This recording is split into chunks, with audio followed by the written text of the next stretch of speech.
All right, good morning, everyone. Thank you for joining our call with Drew Allar. As always, please raise your hand and I will unmute you. We'll start with Rich Scarcella. Thanks, Paul. Good morning, Drew. How are you today? I'm doing good. How are you doing? I'm good, thanks. Drew, several of your teammates were asked yesterday about um, your leadership, your maturity, and all of them, the three of them said that you've asserted yourself as a leader. And I was just wondering, was that a concerted effort of yours going into camp? Yeah, and that was something I really wanted to take a step forward. Like coming out of spring, during some of the exit interviews I had with like Danny, Coach Franklin, and Coach K. Because in the spring I felt like I was starting to make progress in that, but not as much as I really wanted to. And then really the summer is a great opportunity because none of the coaches are around. So really organizing everything with Coach Losi, getting on the same page with him on when we can do stuff, when we can't do stuff, how much we should be doing. And that was really good experience for me this year. I think that really just helped me going into fall camp, just asserting myself a little bit more.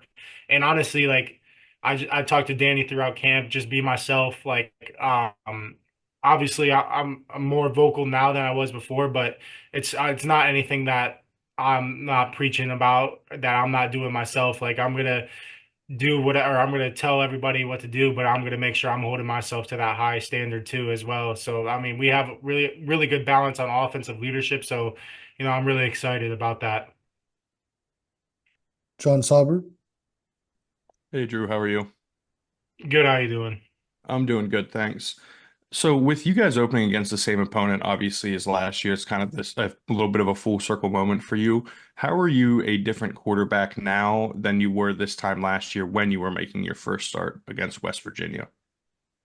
Yeah, I think number one is just experience. Like obviously going into last year, I had a little bit of experience, nothing like starting a full season though.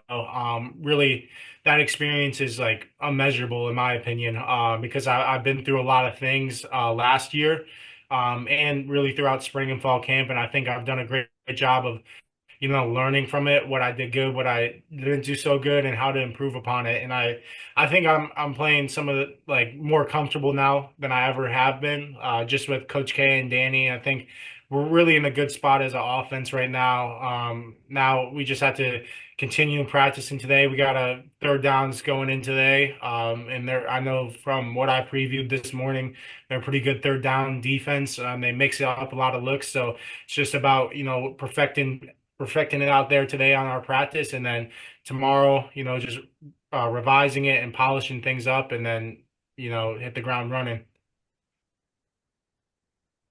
Tyler Donahue. Hey Drew, thanks for your time this morning. We've heard some good things about Liam Clifford, the way he performed during preseason camp. James has mentioned him along with Harrison Wallace as guys that have been leading that position. I'm curious what you have noted from Liam here in 2024 that has kind of taken him to another level and in terms of what he means to this offense and what he could produce come game days. I think number one, when I think of those two guys, but specifically Liam, is consistency. They've been very consistent throughout, not only.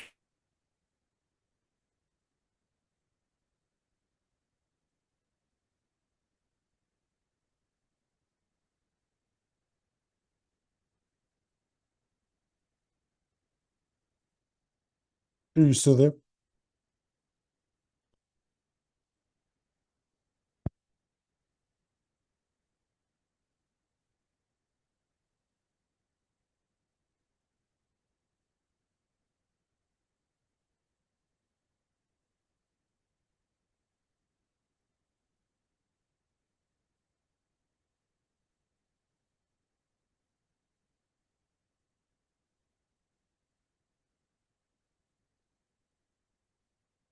All right, you guys hear me?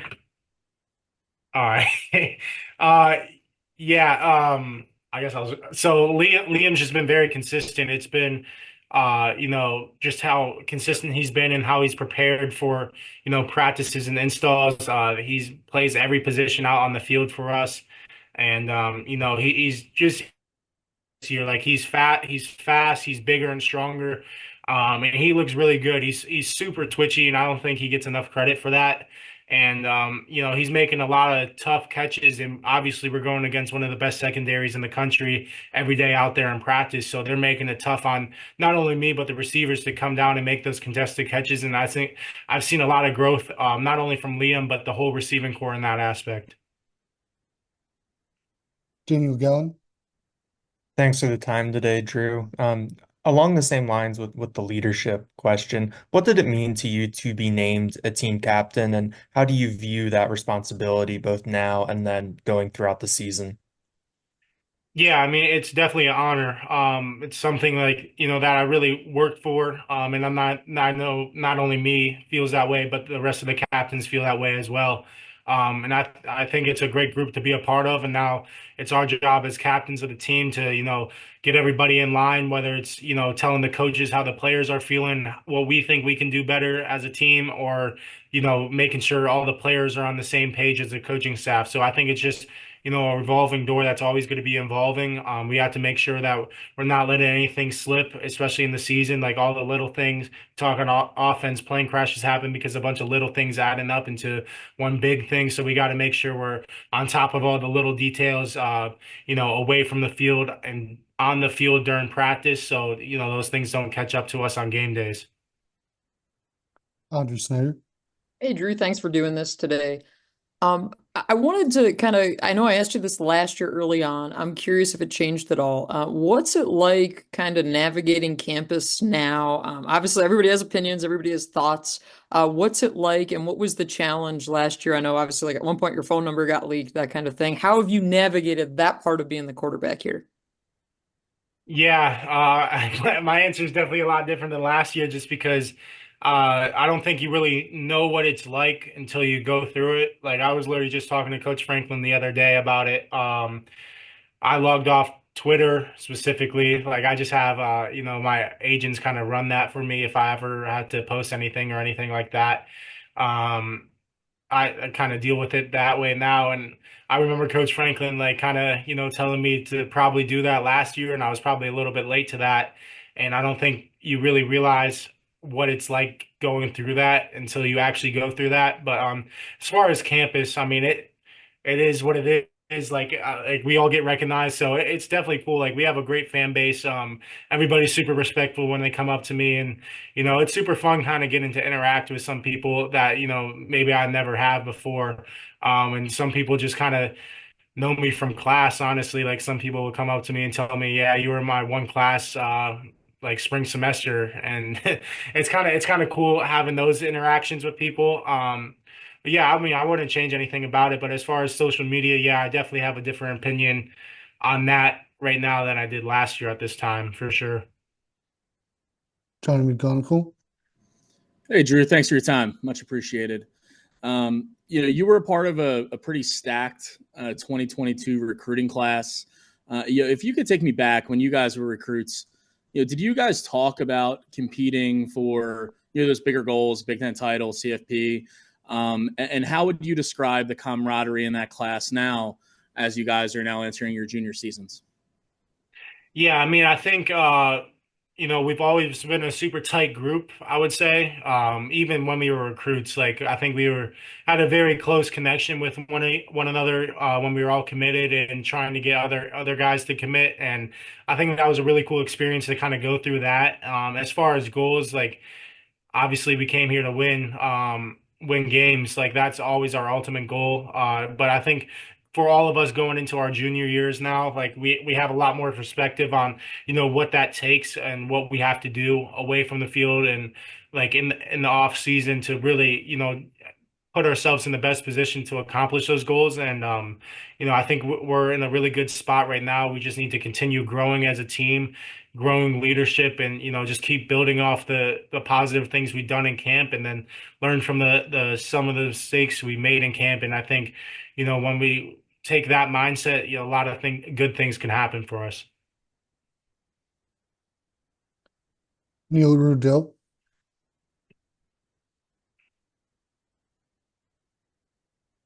Hey, Drew, I'm wondering, did you watch much of the Florida State Georgia Tech game last weekend, kind of the first big game? And what did you learn from, watching them with technology? Just kind of curious if you could walk us through how that's working for you guys. Yeah, I watched that game just because I love watching football. And obviously that was the first game last weekend. Great game, and it was cool to watch that type of game in week 0. But as far as technology, like we've had a really good dry run, like 3 or 4 times already in the stadium on our scrimmage days of, going over iPad mechanics, like what that's going to look like on the sidelines.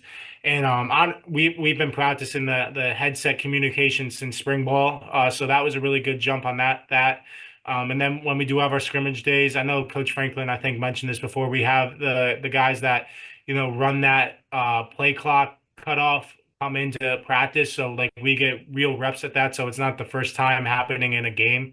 So we've had situations come up like that where we got to pivot and just get a quick check off, and that we've had those great conversations, and we wouldn't have had those if we didn't have that like practice in that moment. But I mean, I think it's going to be a great benefit because I had it in high school. Obviously, I didn't have the headset communication in high school, but my high school had the iPads, so I was kind of used to that already. It was just getting back in the swing of things, and then getting on the same page with Danny about what the operation is going to look like on the sideline, what we're going to talk through. And it's really not on the sidelines. It's really not critiquing and coaching. It's more of like making adjustments on the plays, and that's the biggest adjustment we're going to have to make as a team. Like you can't just be watching yourself make a highlight over and over, or getting mad at yourself for making a simple mistake. You have to really be able to flush that and move on to the next series whenever the opportunity comes. Seth Engel. Hey, Drew, thanks for doing this. I want to go back to last year's West Virginia game. You come out in the Pac Beaver Stadium, first game as a starter. Is there a moment from that game that maybe sticks with you to this day, whether that's good or bad? I mean, I think just the warm-ups really is really what sticks out to me. Obviously, we know how much of a crowd we get at games, and you can't really replicate it. Our fan base is extremely passionate, so really just seeing all the packed seats like before, like an hour before kickoff was really special.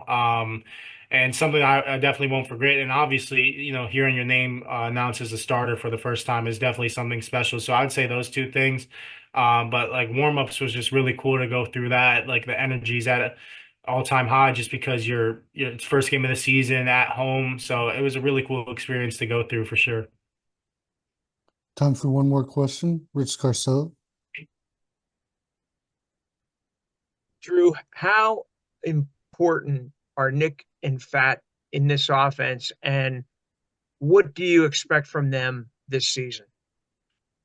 I mean, I think they're just two of the best players, not only on our team, but around the country. And they're super special, players and individuals away from the field. And I think they're going to play a huge role just because of how much they can really do, and how, like their skill set has really grown over the summer. And I think they're doing a really good job of just being honest with the like Coach Sider and what they like and don't like. And I think we're putting them in good positions for them to have one-on-one matchups, and make plays in space. Is when we can get those guys in space, that's going to be a good thing for us just because of how explosive they are as athletes. So they're going to play a huge role. And I mean, as far as like they're just going to be a like big part of our team. And they're two of the bright spots on our team, specifically on offense. Like everybody gravitates towards them with their personalities, even though not a lot of people really see it. They're really fun to be around, and obviously they're like super like great. They're great together, and they're great mentors for those young running backs. Like that room is really deep. Obviously everybody knows Nick and Fat, but that whole room has a lot of potential in it, and it's going to be exciting to see that this year.